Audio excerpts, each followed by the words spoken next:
Hey, everybody. Happy Monday. I'm super excited for this chat today. And the topic du jour is employee experience. Not a happy Monday for many employees, sadly, and we're going to talk about that. But first, Lena, how are you? Good. How are you? Thank you so much for having me and happy Monday. Happy Monday. Great to have you here. iSolved is a fascinating company supporting 5 million employees and 150,000 employers across 50 states. That's amazing. But maybe introduce yourself and who is iSolved? Yes. Well, you said it just right. I mean, we are in this people business. Is what I used to call it all the time at ISOL and even today. So my name's Lena Tong, Chief Experience Officer for iSolved. I get to do the best job I say often in the world. Just recently, Chief Experience Officer. I get to talk to our customers on a day-to-day basis, explore with our customers what they're going through, but more importantly, we're also concentrating on the employee experience of their own, as we do here at iSolve. So it's critical. It's critical to every business outcome that we look up ahead. We've been in business for a while now, but we obviously, as you said, an exciting company, exciting growth for us in the last couple of years. We look when we look at iSolve today and what we do for our customers.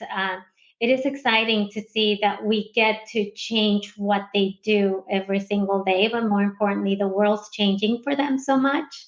The market is changing for them so much that being able to impact an HR administrator, anyone on the HR field, is an exciting role to have. So this is what we do. Everything that we do here is for better outcomes for the HR industry, and we stay very connected. I think one of the things that ISOL does different than anyone else is we stay incredibly connected to our customers. We learn from them. We try to understand what they're going through. And by that, we impact their experience and we listen on what comes ahead. Wow, very impressive. Sounds very impactful. Maybe we'll switch to a little bit of a more challenging topic on this Monday to dive into a tough topic, employee experience. Many analysts are saying we're in an employee experience recession.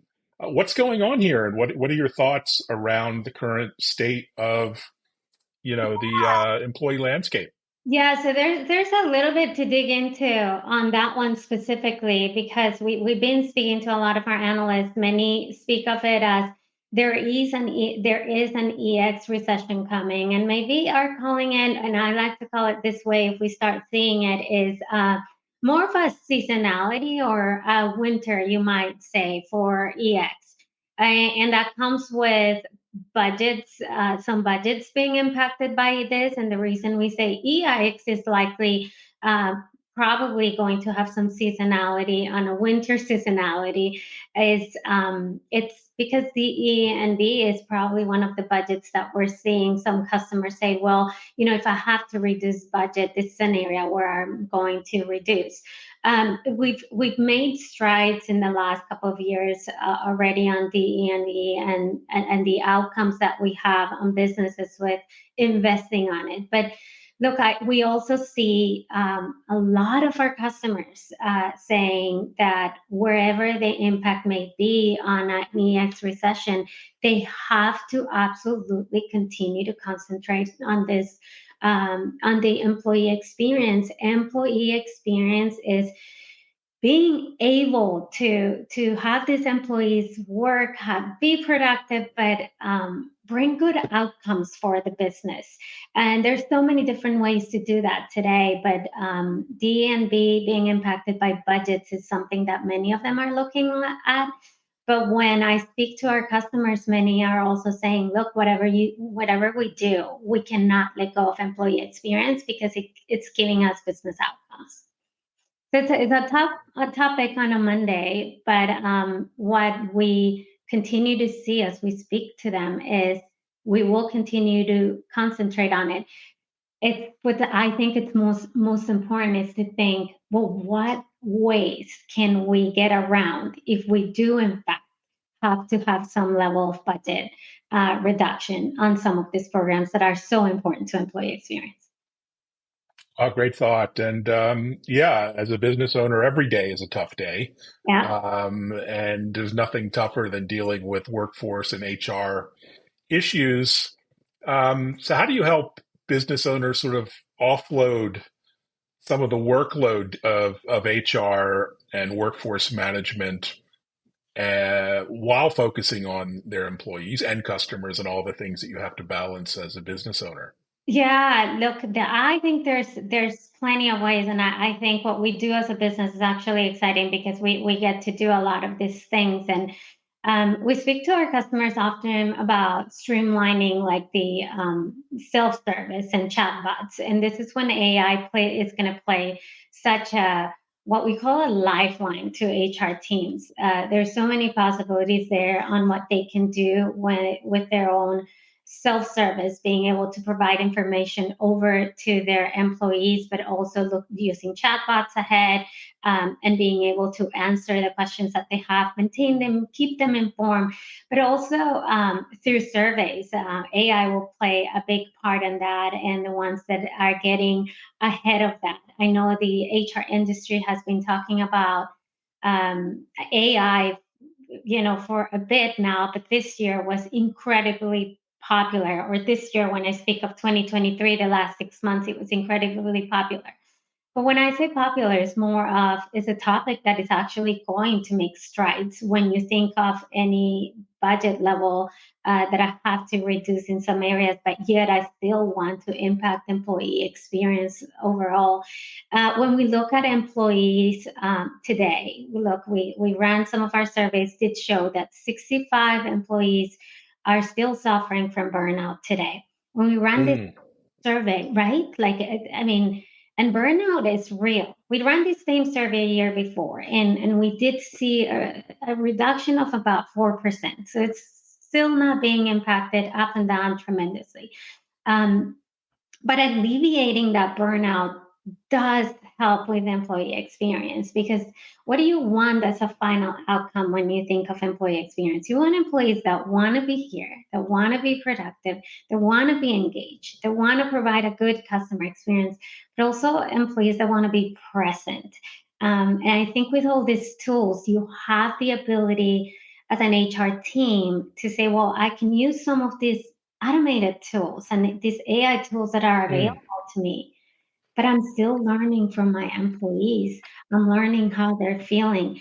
I'm often asked this question is experience about feelings? And I'm like, 100%. You're working with people. You're making people feel things. And the experience you provide an employee is ultimately how the employee feels about the company and what they're doing every day. A wonderful thought there. So, employee experience and workforce topics were such hot topics during the heat of the pandemic. And there's a feeling, I guess, that we're back to normal. In some ways we are, many ways we are. But why is employee experience such a hot topic still, even though we're back to some kind of new normal? Yes, I think it's a new normal, and it actually has. We continue to talk to our customers and the HR industry on.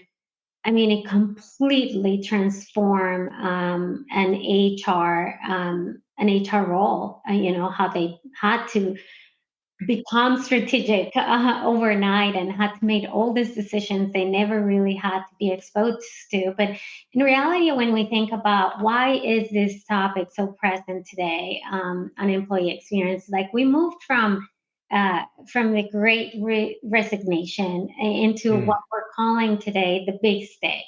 Employees are choosing to stay in their organizations, thinking of the looming possible recession on the X. But we also see that they for employees to stay, it's so important for them to stay and be present and belong and talking about that feeling of being able to know that I'm here to do my best work. And how I do that is as an employee is knowing that I am provided the tools that I need to do my job, that I belong in this company.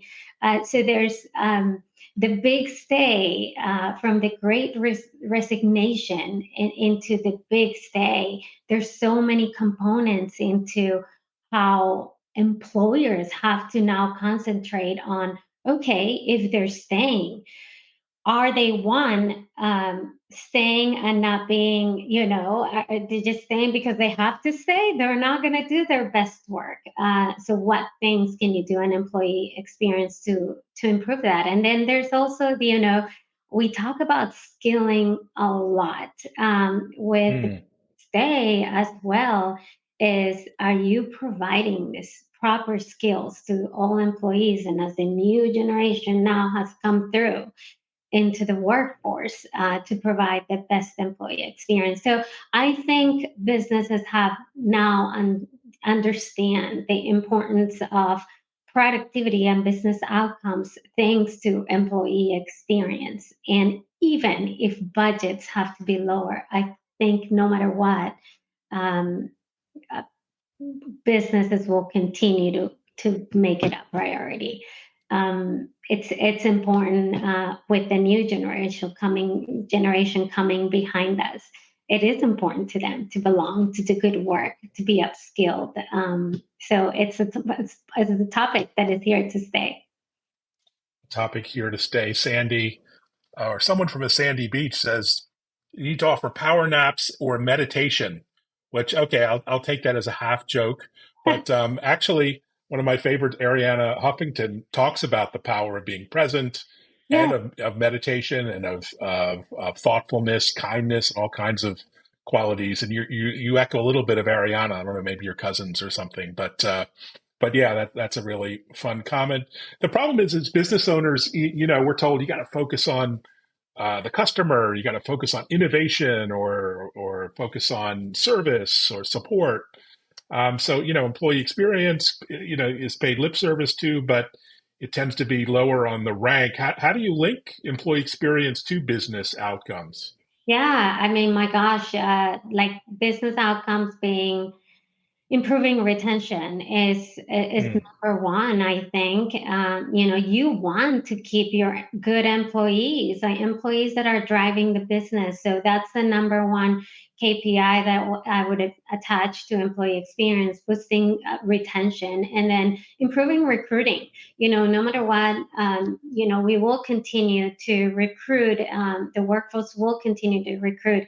And as we talk about skilling, finding the right employees for the right roles. So employee experience improving recruiting is another tremendous KPI. I mean, you just talk a little bit about kindness and feelings and all mhm, of that, but employees, within surveys, they also respond to the importance of wellness and reducing mm, employee stress through employee experience. It's important too, and that's another outcome.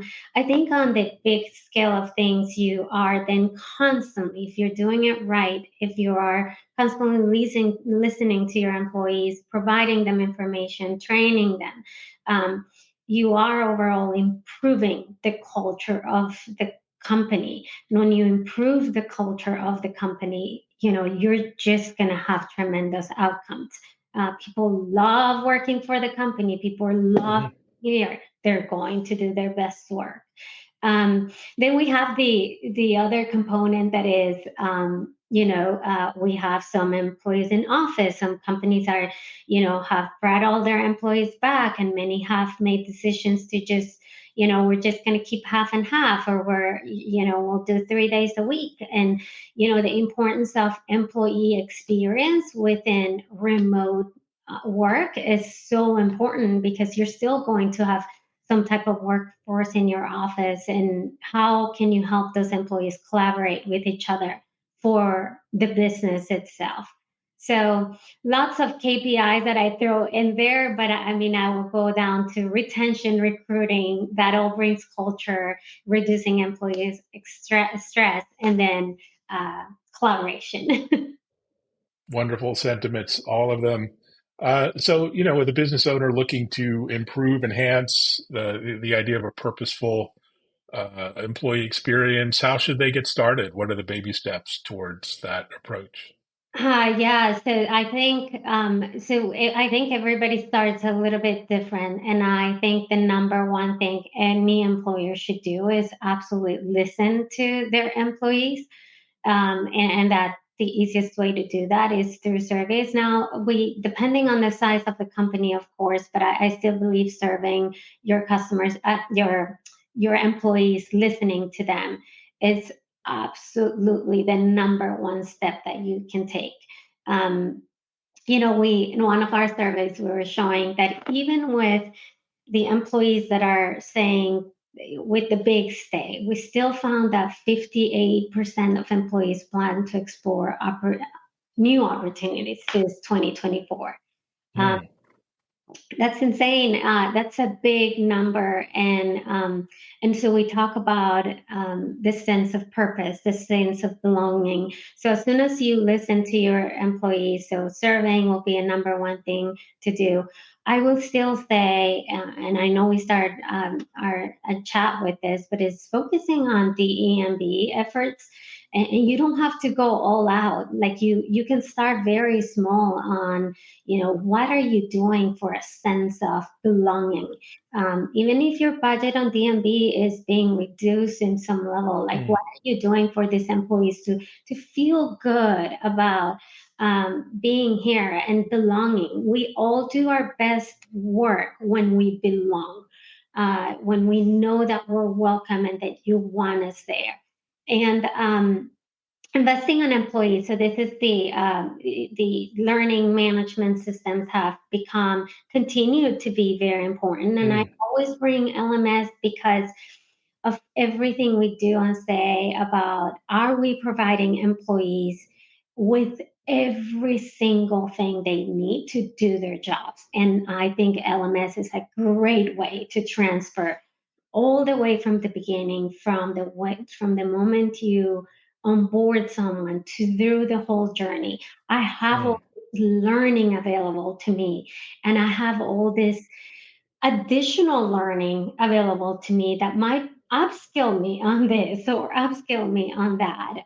So I think that will be another one that I will concentrate on as number three.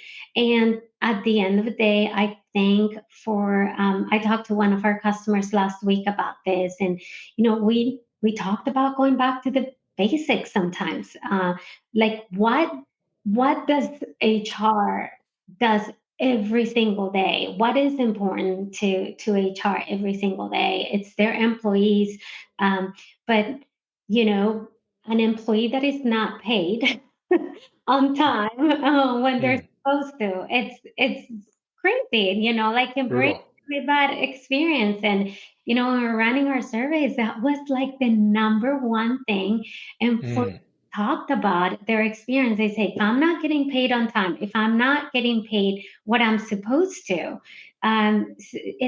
their experience is completely changes. And that by itself, many make the decision to leave just by that. So I think going back to the basics and are we paying our employees on time? Are we paying our employees what they need to be paid? But just don't make payroll mistakes is when I go back to the mm, basics. And so this customer was very insightful when they talked to me about that. And, they just went through open enrollment, and many employees talked of that is, my experience during my open enrollment wasn't great, and I didn't know what I had to do, and so we ran a survey on that. Same thing, back to the basics. If your open enrollment alone wasn't good, I will choose to leave. So the workforce has changed, and their expectations of us, of an HR team, or have changed. And I think going back to the basics is will be good, and then go back to those others, D&B, and the way you provide experiences to those employees every day is absolutely number one thing that you can do as a business to bring good outcomes. Well, start with the basics. Sounds so simple, yet it's so hard. So Yeah. let's talk about the HR tech a little bit. We haven't talked about iSolve much.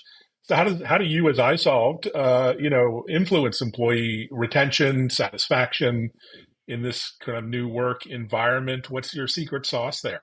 Yeah, I think before we go into deep into anything, I always say that good employee experience provides excellent customer experience. And I think at Mm, the beginning I was sharing that one of the things I believe we're doing very different at iSolved is the importance that we bring into employee experience, because we know that will bring customer outcomes. We hear from our mm, customers all the time. We have one of the fastest growing um, advocacy groups in the industry. So our customers are advocates through and through. They want to be there for us the same way we're there for them. And it's absolutely accelerating. And, I always say we have to give all that back to them. But when we look at what we're doing for our customers today, is one of the things our employees here at ISO do very, very well is we listen to our customers. We mm, listen to what they're going through, what the market is going through, and what challenges do they have. We have employees of all sizes. A large employee is going to experience things very differently than a small a large customer is going to experience things very differently than a small customer. Being mm. able to listen to our customers, no matter the size, is something that we do completely different. And then when you think of that too, is the journey that we provide them at ISOL. Are we able to provide the product and the services that they need in order to meet their goals? That ultimately is when we win. We have a customer that has to achieve this type of goals for the year 2024. How are we as iSolved involved within the product suite that we have available to them, and within those services? Are we able to provide them what they need for those business outcomes? And I think that's what we're doing different. 100%. That's where we lead the market on how we listen to customers and deliver it to them. Well done.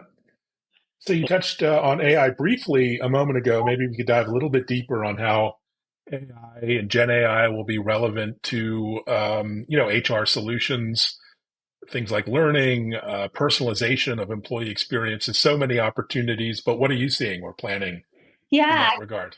Yeah, I think it's a little bit of everything. I think AI has such an accelerating component of outcomes on, many.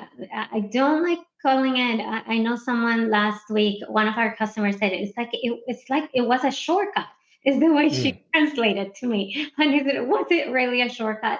So mm, this is a great example. We have this customer. I've been in touch with her for now a year and a half, and she's had a very aggressive roadmap ahead. And one of the things that she had to do is literally become from tactical to very strategic, and being able to provide C-level information into here's where the business is going, here's where we need to invest, but here's what we need to reduce. And through a lot of her people analytics through ISOL, she now has the ability to pull all these reports and has the ability to be able to predict what's coming and mm, predict what she's seeing when it comes to yes. And actually the reason I touched base with her last week was because we were talking about the EX winter, and I wanted to know how she was addressing that and how she was doing with that. And it was very good to hear that, yeah, they will be having a reduction in some level of budget on some side, but that for her, she said, employee experience, we put it out first, but now with the tools I have within AI, I have the ability to do that. I have the ability to make those decisions. automation has provided that to me, streamlining tasks, and anything that we see ahead for AI.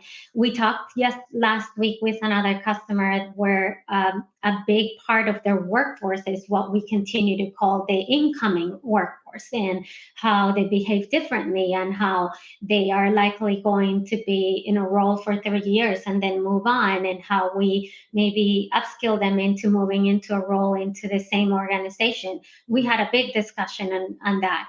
And one of the things that came up was the ability to have AI provide the answers faster. So this new workforce coming in, and the ability that they have to just ask, right? Like, when is my time off coming up? How much time off do I have? And all the automation that comes within it, and some of the prediction that comes with it. It's what this new workforce is experiencing. And so this customer shared that they are powering up on anything that they can there, because they have seen the new workforce that moves into the 3 to 3 year period actually starting to move into other roles within the company, and they're good employees, so they want to keep them. So I think the future of AI is exciting. I think it's going to continue to evolve. But as long as we continue to think of it from the HR industry perspective, on we are in the business of people, and we're allowing people to do things faster, better for their employees or for their business, then we're doing a great job. A wonderful thought. So we're here in 2024 in full swing now. What are you excited for the year? You have a busy agenda, I think, with events and customer meetings and Yeah. internal. What's on your radar? I'm so excited about 2024. I'm one of those old timers that thinks that starting a new year is always a new chance to Hmm. whatever you need to do right, then let's go do it right. And I love the new year feeling I always love that the new year feeling is during winter, because you have such uh, high positivity towards the year. And if you're not positive about winter, then you're going to be positive about your year. I'm very excited to be closer to our customers. Look, I believe that we are leading the industry on how we're close to them, but we will be even closer to them this year. So I don't know if you've heard a little bit about it or not, but we have been conducting roadshows, what we call roadshows, but really what it is we go meet our customers where they are all over the U.S. And we had over 50 last year, Wow. which is incredible when you One look. per state almost, but yeah, that's wild. Yes. And what we do is we go look at where our customers are located, and then we go and spend about 6 hours of the day with them. And it has been transformational for us as a business. They understand more what we're able to provide them. We get to understand more what they need from us. And what I think I'm very excited about this year is that we are going to go back on the road, and we are releasing the dates. It's We're going to be again all over the country, but what's going to be exciting about that is that we are evolving a little bit of our time with them. We actually survey them and listen to them on what they wanted from us, and some of them want some credits during the time with us. Some of them want some more insights into the market, where the market's going. And just like our topic that we've been talking about, many of them want to hear about the big stay. How do they address that, the incoming workforce? So we've packed all that content for them, and we're getting ready to hit the road. That's one of the things that I'm excited about. But on the bigger scope, and things that we're excited here at ISOLF is the ability that we will have, and the opportunity that our customers are providing us this coming year to be able to make a difference for them. If there in fact will be an EX winter or recession, then we, as a company and the business that we are, we have a tremendous opportunity to then crank it even more up and be able to provide them more support. Wow, so insightful, so helpful, your insights and analysis. Thanks so much.